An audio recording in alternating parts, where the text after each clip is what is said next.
Have you ever wondered if there's a country without immigration? It might seem impossible, but in some places, it's a reality. Countries so strict you won't believe it. Buckle up, because today I'm going to tell you about something not many people talk about. Something different from Europe. I'll take you through these countries, exploring reasons that will leave you shocked. Let's get started. 1. Bhutan. Bhutan is that gem nestled in the Himalayan range. Often called the Kingdom of Happiness, it stands tall amidst mist-covered mountains. Everything there seems wrapped in an aura of mysticism that captivates those who visit, though that privilege belongs to very few. Since ancient times, its isolated geography has served as a natural fortress, protecting the local population from external influence. But the barrier isn't just geographical. The government maintains strict migration policies to preserve a culture rich in Buddhist traditions and an extremely fragile ecosystem. Imagine a place where every temple, every home, and every custom is an essential part of a delicate balance that, according to them, could be disrupted by the indiscriminate arrival of foreigners.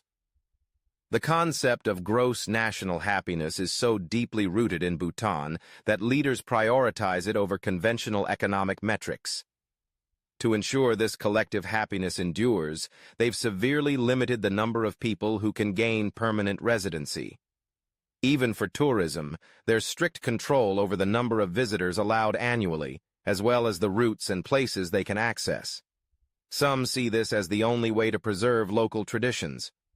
Others view it as a draconian decision that limits cultural interaction and development.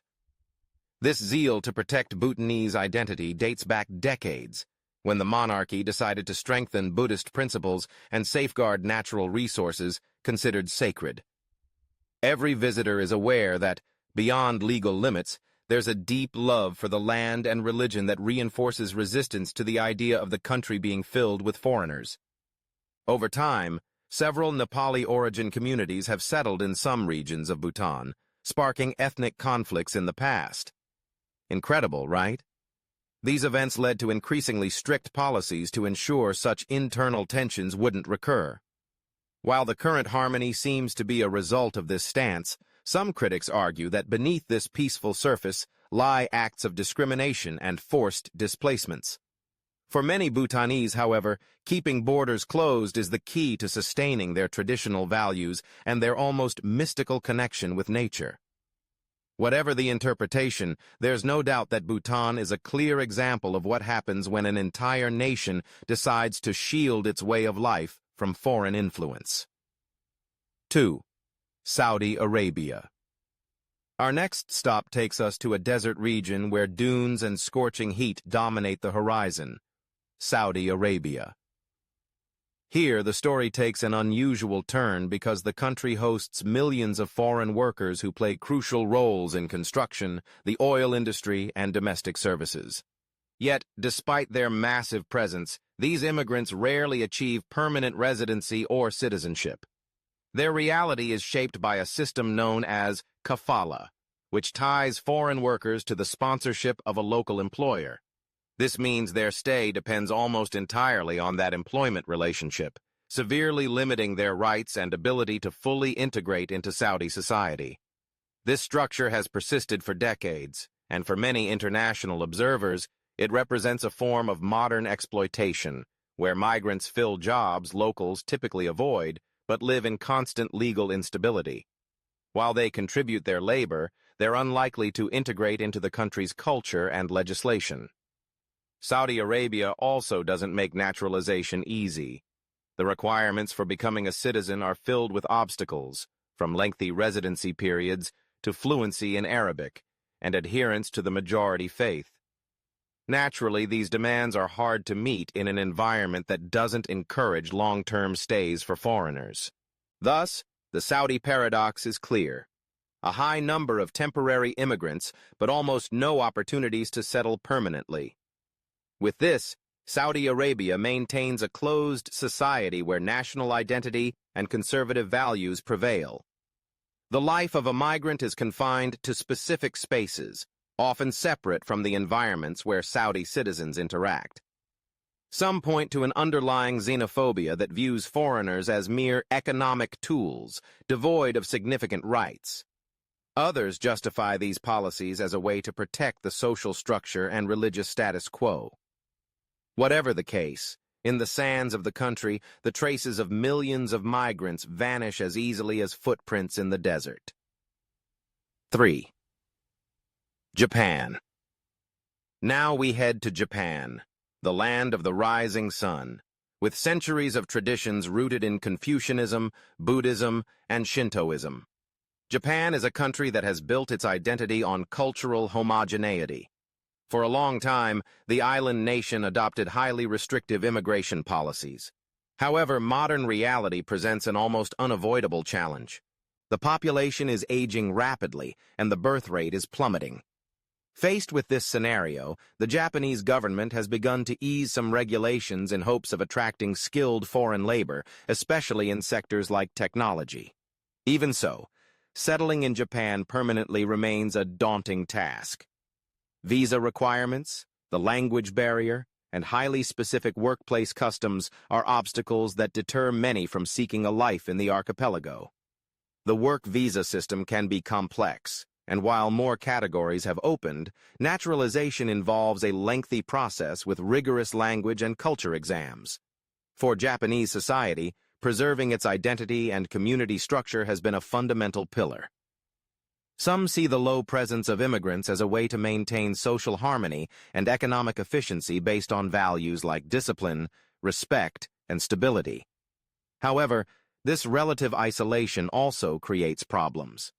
The shortage of labor in key sectors, such as elder care and agriculture, is increasingly evident. Some companies are starting to rely on foreign workers, but cultural fit and long-term residency requirements don't make integration easy. Thus, there's a palpable contrast between official efforts to attract specialized talent and the inherent reluctance of a society that has historically drawn a clear line between what's native and what's foreign.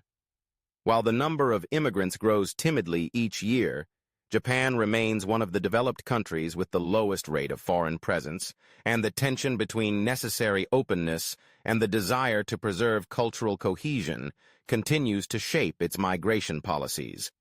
4. China. Let's leap to the Asian giant, China.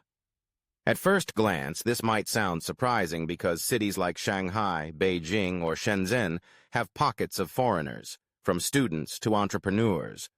However, when it comes to obtaining permanent residency or Chinese citizenship, the landscape changes drastically. Local legislation is quite stringent. The national population exceeds 1.4 billion. And the government prioritizes carefully controlling inflows and outflows. Unlike other nations, China doesn't see immigration as a solution to potential demographic deficits, as its massive population poses different challenges. Those seeking to settle permanently face endless paperwork and requirements, including large capital investments, advanced proficiency in the language and culture, as well as letters of recommendation and government approval. While some rules have been relaxed for certain highly skilled professionals in recent years, naturalization remains a rocky path. Moreover, the government's control extends to all aspects of its citizens' lives and, by extension, to foreigners residing in its territory. The digitalization of surveillance systems and the growing state influence in daily life heighten the perception that the country isn't an attractive destination for long-term immigration. In some regions, a wave of nationalism has emerged, advocating for ethnic and cultural purity as heirs to a civilization thousands of years old. This can foster hostile attitudes toward certain foreign groups, or, at the very least, a veiled rejection of the idea that a foreigner could fully adopt Chinese identity. While the presence of expatriates in elite urban areas is undeniable, few manage to become permanent residents or citizens. This duality between the image of a country open to business and the reality of restrictive migration policies paints a complex picture. Statistically, permanent immigration remains very low relative to its massive total population. 5. North Korea. It's time to delve into one of the most secretive places on Earth, North Korea. Nestled in the Korean peninsula and separated from its southern neighbor by one of the world's most militarized borders, the North Korean regime is synonymous with secrecy and isolation. Foreign access to North Korean soil is heavily monitored by the state, which typically restricts visits to tightly controlled trips, sometimes purely for propaganda purposes. The idea of a foreigner moving to live there is practically unthinkable, except in rare cases of diplomats or representatives of international organizations, and even then, they're under constant surveillance. Immigration policies, if they can even be called that, blend with general population control policies, as even North Koreans need authorization to relocate within their own country. For the government, keeping external influences at bay is essential to preserving the official ideology, based on the cult of personality surrounding the Kim family and the Juche doctrine, which glorifies national self-reliance. State propaganda has cemented the image of the Democratic People's Republic of Korea as a bastion of ideological purity that must be shielded from foreign corruption. In this context, the presence of immigrants is not only virtually non-existent, but also seen as a potential threat to internal cohesion. Any attempt at illegal entry is harshly punished, as is any attempt to leave without permission, which is why immigration in North Korea is almost non-existent. Additionally, international isolation and economic sanctions have reinforced the hermetic nature of a government that perceives the outside world as hostile. With a planned economy and an authoritarian political system, there's little room for a foreigner to want to stay long-term. There are no real opportunities for independent work, and censorship stifles free expression. Thus, the closed regime and repression make North Korea one of the least accessible places on Earth. Isolation isn't just a migration policy, it's a fundamental pillar of its governance system. 6. Iceland. Let's continue our journey to Iceland, an island nation renowned for its dreamy landscapes, glaciers, geysers, and northern lights that illuminate the dark winter skies. At first glance, Iceland isn't particularly hostile to immigration. In fact, as a member of the European Economic Area, it allows free movement for citizens from other member states. However, its remote location in the middle of the North Atlantic and its small population create a natural deterrent. Compared to the rest of Europe, its immigration rate is low, though not non-existent. Icelandic tradition is deeply rooted in Viking culture and a strong sense of community, reinforced by the fact that, in winter, nature can be unforgiving, and communities often rely on mutual support. In this context, external diversity is met with curiosity, but the harsh climate and distance from the continent make large-scale migration unlikely. Additionally, the cost of living is high for many foreigners, and the economy, despite rebounding after the 2008 financial crisis, relies heavily on tourism and fishing. Iceland doesn't define itself as a completely closed country. However, compared to other European nations, its immigrant inflow is modest. On one hand, there's no explicitly xenophobic government stance.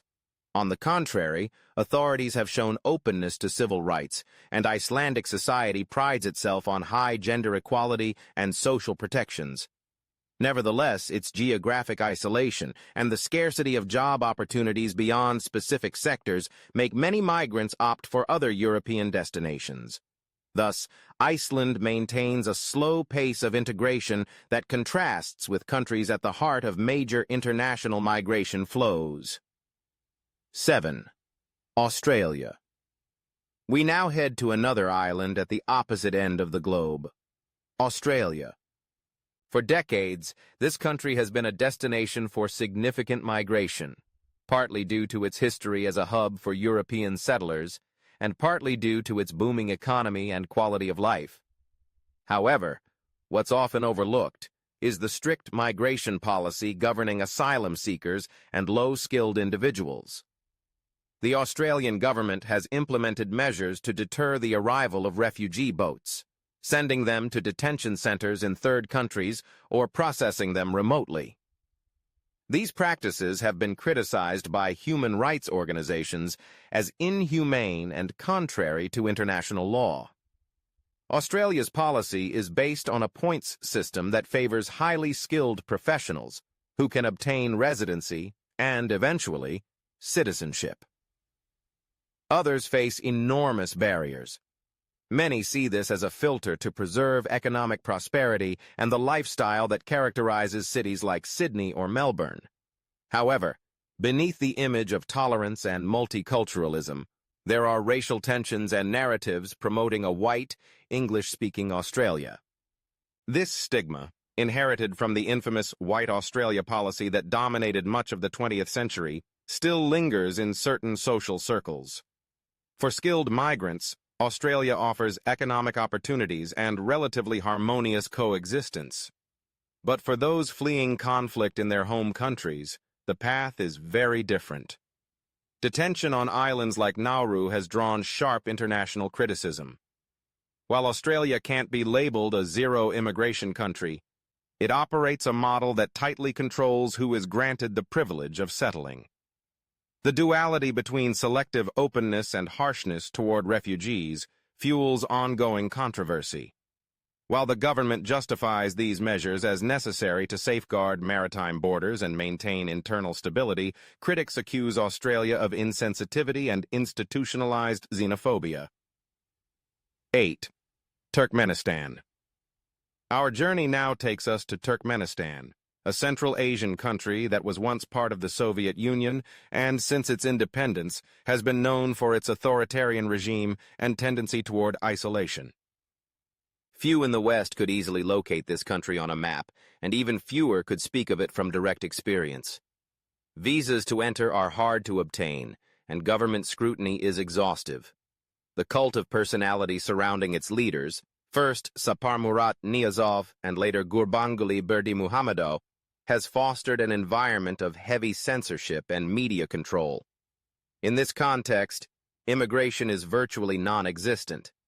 Restrictions not only affect foreigners trying to enter, but also Turkmen citizens seeking to leave.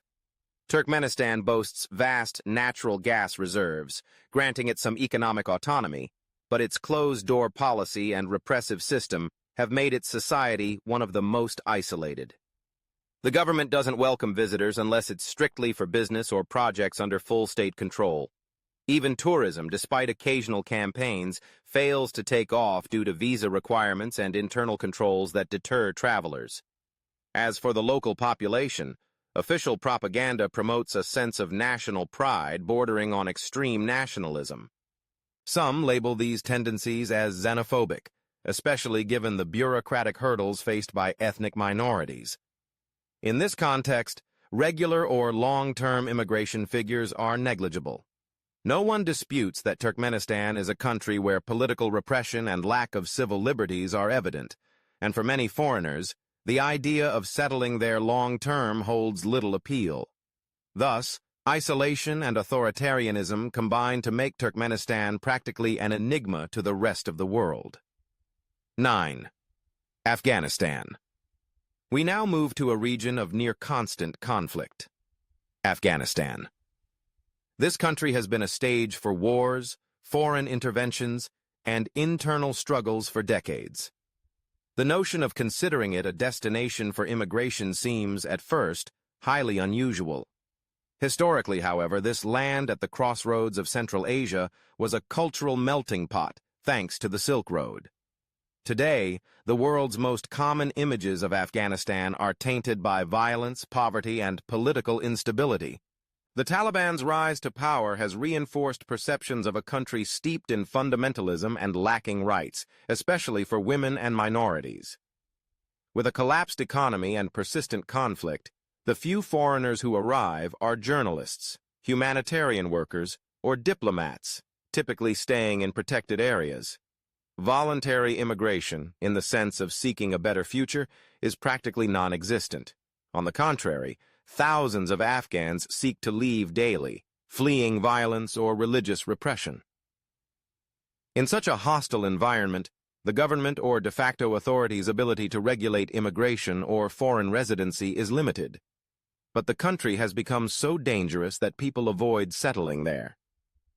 The risk of kidnappings, lack of infrastructure, and absence of a stable legal system make Afghanistan an inadvisable destination. Despite its cultural richness and the warmth of its people, ongoing wars have destroyed the foundations for incoming migration flows. In this tragic paradox, Afghanistan ends up among the nations with a minimal immigration rate. 10. Mongolia. Finally, we arrive at Mongolia, a country with nomadic roots and vast steppes that evoke the golden era of the Mongol Empire. Its population is relatively small compared to its territorial expanse, and in recent years it has experienced economic opening, especially in mining. However, immigrant inflows remain very low. Several factors explain this. On one hand, extreme temperatures and geographic remoteness make it an unattractive place for many foreigners to live. On the other hand, Mongolian tradition exalts the legacy of Genghis Khan and national pride, fostering a strong sense of identity that, while not openly xenophobic, can view foreign influence with some wariness. In the capital, Ulaanbaatar, you can find some expatriates, mainly workers tied to mining or development organizations. Still, their numbers remain very low. The language barrier is also significant, as Mongolian uses the Cyrillic alphabet and has complex phonetics. Moreover, the economy, despite opportunities in mining, doesn't offer a wide range of productive sectors where foreign labor can easily integrate. Additionally, Mongolians often maintain a lifestyle blending modern elements with ancestral nomadic traditions, which can make adaptation difficult for those from highly industrialized urban settings. Mongolia's migration policies aren't as strict as others on this list, but the result is similar. A very modest, almost imperceptible immigrant flow compared to other Asian nations. Once again, geography and culture act as subtle barriers. Thus, Mongolia presents itself to the world as a land of infinite horizons and legendary tradition, but with a social fabric that remains largely untouched by global migration flows.